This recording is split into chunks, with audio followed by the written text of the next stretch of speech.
සදා වන්දනීය පූජනීය අති ගෞරවනීය මහා සංඝරත්නය පාද නමස්කාර පුරුක අපි නැවත නැවතත් මේ මොහොතේ මේ වත්කම නිර්මාණය කිරීමේ නිර්මාතෘවරයා කියන ගෞරවය 150ක් මට එන්න ඕනේ. නමුත් ඒකේ 150 මට ඉතුරු 150 මට අයිති නෑ. තිරේ පිටුපස්සේ ඉඳගෙන වත්කම මේ තැනට එන්නට මහත් වෙහසක් දරපු පුජ්‍යලයක් ඉන්නවා. මේ වත්කමේ දරුවෝ දෙමව්පියවත් ඒක දන්නේ නෑ. වෙලාවක මට ගුරුවරයෙක් වගේ මට බාල වුණා. වැරද්ද නිවැරදි කරලා පෙන්නලා දීලා මාව හරි පාරේ අරන් යනවා. වෙලාවකට මට පොළුපග සහෝදරයෙක් වගේ, වෙලාවකට අයියෙක් වගේ මල්ලියක විවිධ චරිත රඟපාමින් මාත් එක්ක මගේ ළඟ ඉන්න ආදරණීය මගේ මිත්‍රයා ජීවන් ප්‍රියංකර කොස්වත්ත මැතිතුමා. මේ වෙලාව කතා කරන වෙලාවක් නෙවෙයි. නමුත් මම බලාගෙන හිටියේ ඒක නිසා අපි මොඩම තියෙන අදහසක් මම මේ වත්කම ආරම්භයේ සහ මේක විකාශනය වෙච්ච ආකාරය පිළිබඳව පොඩි අදහසක් වත්කළොත් හොඳයි.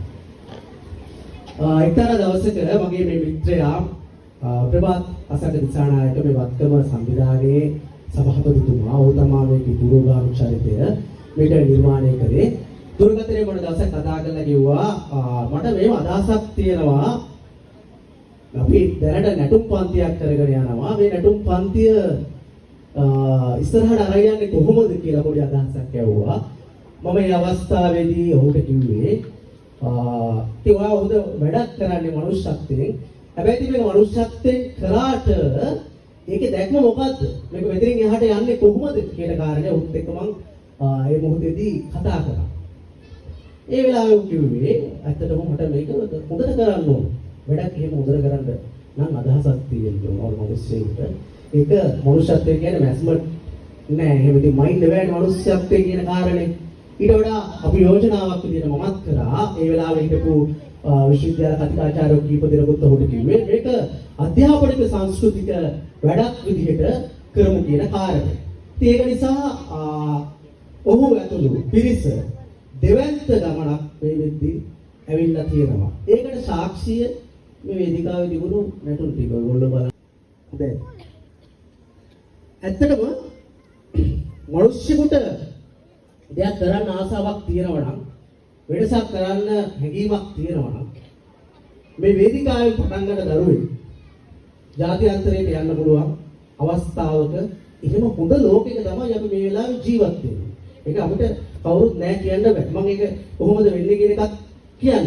මේ සංවිධානයේ පූර්ණ කාල දැක්මක් විදිහට ප්‍රභාත් මහත්තයා ඇතුළු මේ අපේ ලහිරු මහත්තයා, ප්‍රභාත් මහත්තයා, වාසුල මහත්තයා ඇතුළු අයගේ දර්ශනය තුළ තියෙන්නේ ශ්‍රී ලංකාවේ හොඳම අධ්‍යාපන සංස්කෘතික පදනම නිර්මාණය කිරීම. ඒක ලොකු වැඩක්. ඒක ඉලක්කී පටන් ගන්න මේ වන්නේ මිනිස්සු. ප්‍රභාත් මහත්තයා රජරට සේවයේ රජරට මිනිමුතු වැඩසටහනේ කාලයක් වඩා මතකයි වැඩ කරා පාසල් අවදී.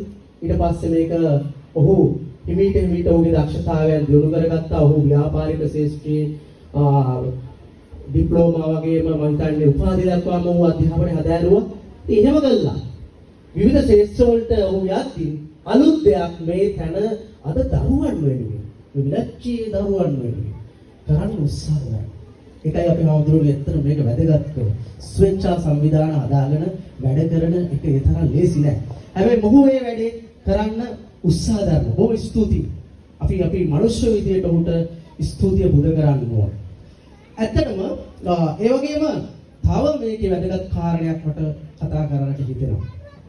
මේ සමහර වෙලාවට හිතනවානේ මේ නටන මිනිස්සු මේ ළමයි විතර නටලා ඇයි මොකටද මේ නැට්ටෝ කියද්දිම මතක් වෙන්නේ මම මේක දැක්කා මේක අහගෙන හිටියා මේක මේ වැඩේ අස්සෙම තියෙන මල ගෙදරක දාන ගෙදරක බෙර ගහන්න ඕන වෙච්ච ටිකයි ඊට පස්සේ ඔය මේ පන්සල් වල තියෙන වැඩවලට ඕන වෙච්ච ටිකයි ඔහොම තමයි අපි නැට්ටුවා කියන සංකල්පේ නර්තන ශිල්පියා කියන සංකල්පය අපි හදාගන්න. ඒකට අපලත් දෙමව්පියෝ මේ පන්ති වලට මේ වැඩවලට සංස්කෘතික වැඩවලට කැමති නෑ.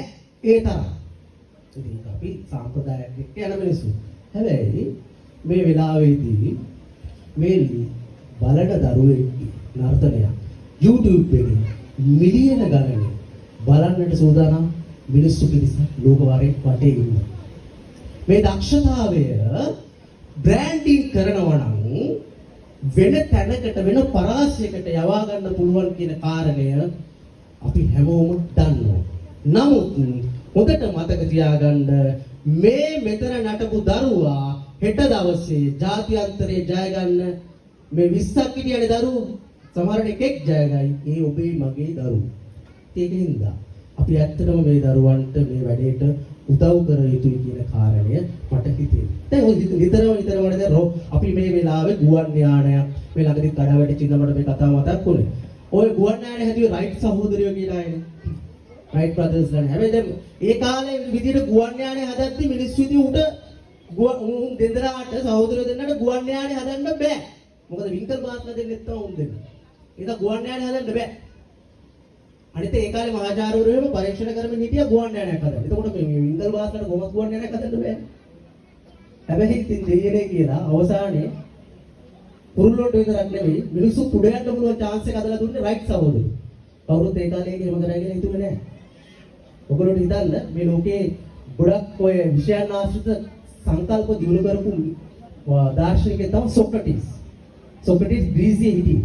සොක්‍රටිස් කියන්නේ ගොඩක් වෛද්‍ය විද්‍යාව, දේශපාලනය වගේ විෂයන් වල concept develop කරපු බුද්ධයෙක්. හැබැයි සොක්‍රටිස් එවකට ඉද්දී ඒ සමාජයේ හිටපු මිනිස්සු සොක්‍රටිස්ට උරුම කරේ අවසානයේදී මේ පාලන ප්‍රජාව එකතු වෙලා උරුම කරේ වසකෝපයක් පානය කරන්න දීලා තරුණ සිත් දූෂණය කරා කියලා මරලා දැම්මා. මේ සමාජයේ හිටිය උතන වැඩක් කරන්න ගියොත් ඌ මරලම නතර කරා. එහෙම කරා.